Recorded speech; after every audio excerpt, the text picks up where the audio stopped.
Good morning दोस्तों। तो मैंने कल आपसे एक ये डिसीजन करवाया था कि हम प्रतिदिन अपने आप को और आपको 1% प्रतिदिन बेहतर बनाएंगे। तो इसी के उद्देश्य से आज हम आपके साथ एक ऐसी कहानी शेयर कर रहे हैं जिसमें आपको ये यकीन होगा कि हर दिन 1% बेहतर होने से हम कितने अच्छे बन सकते हैं और कितने अच्छे तरीके से अपने सपने को पूरा कर सकते हैं। तो क्या आप तैयार हैं अपनी इस कहानी को जानने के लिए? तो यस कमेंट कीजिए और शुरू करते हैं हम अपनी लाइफ चेंजिंग स्टोरी।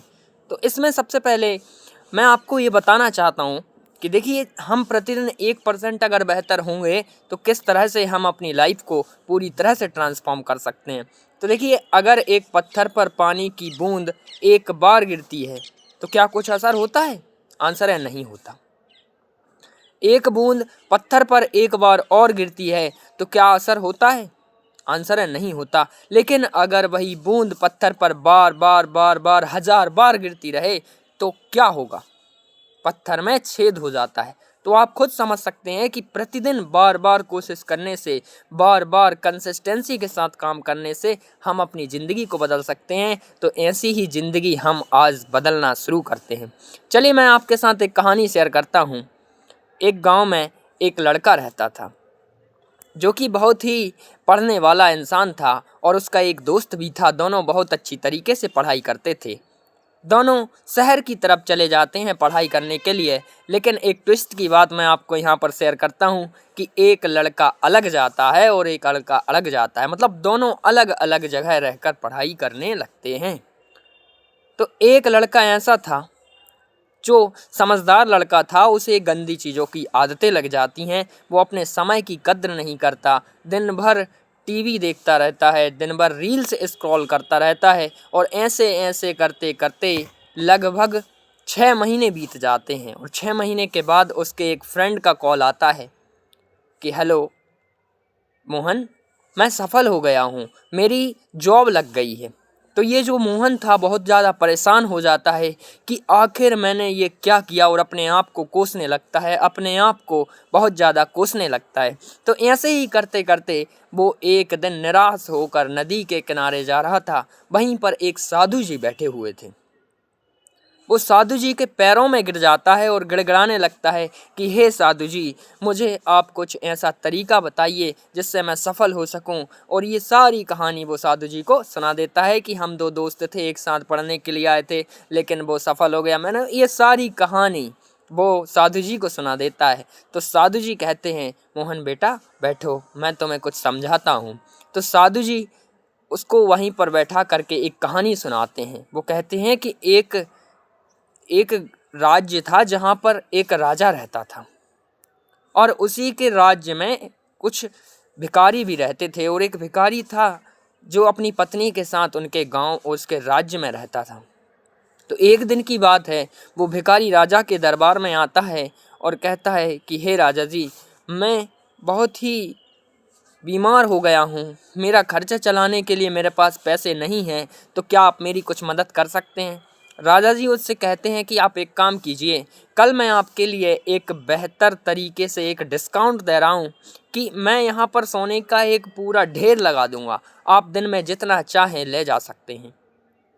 तो ये सुनकर के भिखारी अपने घर पहुँचता है और अपनी पत्नी को ये कहानी सुनाता है कि ऐसी ऐसी बात है, राजा जी ने ये कहा है कि कल मैं जितना चाहूँ उतना सोना अपने घर ला सकता हूँ।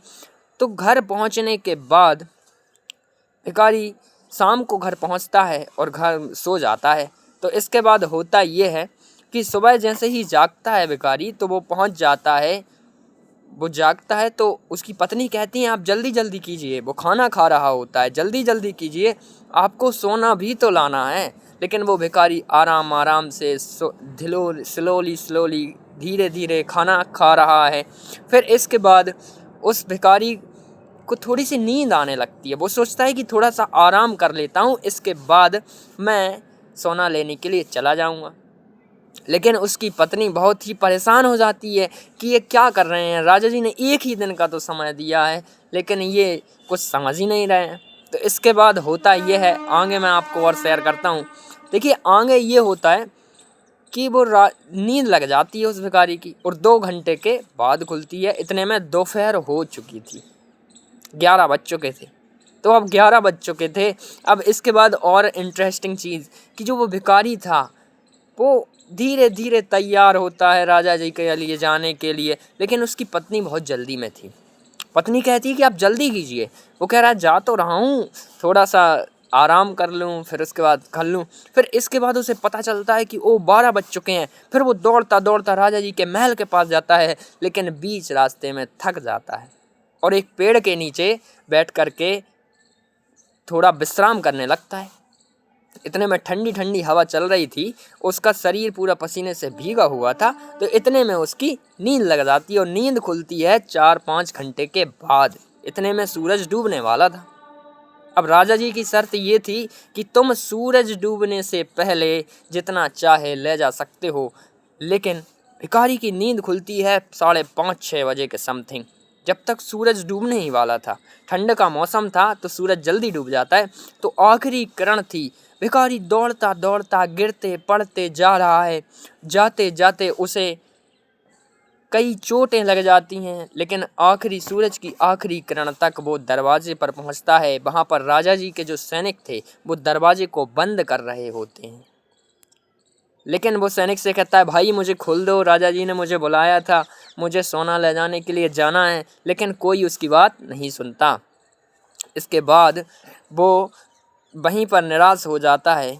तो फिर साधु जी उसे बताते हैं कि मोहन देखिए, समय हमें कभी बर्बाद नहीं करता, लेकिन समय हमें इग्नोर ज़रूर कर देता है, इसलिए हमें समय की कदर करनी चाहिए। फिर मोहन कहता है गुरुजी मुझे सब समझ में आ चुका है कि मैंने आखिर 6 महीने में क्या किया है, इसी कारण से मैं सफल नहीं हो पाया। तो इसके बाद मोहन जाता है अपने घर को पूरे उत्साहित होकर और अपनी पढ़ाई में लग जाता है और लगभग 12 महीने के बाद उसकी भी जॉब लग जाती है और वो एक अलग से संस्था चालू कर देता है जिसमें वो बच्चों को भी समय ना बर्बाद करने की कहानियाँ सुनाता है। तो दोस्त, पहली टारगेट हमारा यही है कि हमें समय को बर्बाद नहीं करना है। और मैं एक बात हमेशा कहता हूँ कि समय हमें बर्बाद नहीं करता। अगर हम समय पर फोकस नहीं करते, अपने समय को बर्बाद करते रहते हैं, तो समय हमें इग्नोर कर देता है। और जिस इंसान को समय ने इग्नोर कर दिया उसकी बर्बादी तो निश्चित है। इसलिए आज से अपने समय को बर्बाद करना बंद कीजिए और अपने गोल्स पर फोकस कीजिए। Wish you wealth.